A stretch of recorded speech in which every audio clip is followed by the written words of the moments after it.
আসসালামু আলাইকুম, hello everyone. আমরা চলে আসছি আজকে চট্টগ্রামের সেই ঐতিহাসিক একটি স্থানে, হযরত বায়জিদ মুস্তামি রহমতুল্লাহ আলাইয়ের মাজার শরীফে।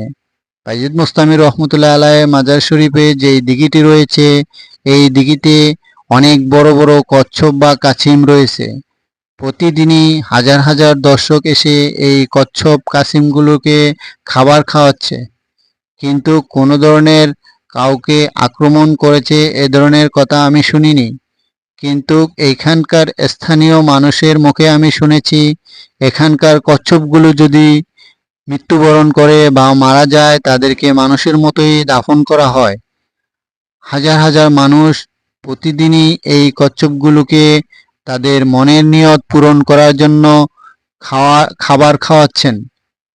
তাই আমিও আসলাম, এখানে ঘুরে ঘুরে দেখলাম কচ্ছপগুলো, অনেক বিশাল বড় বড় কচ্ছপ এখানে রয়েছে।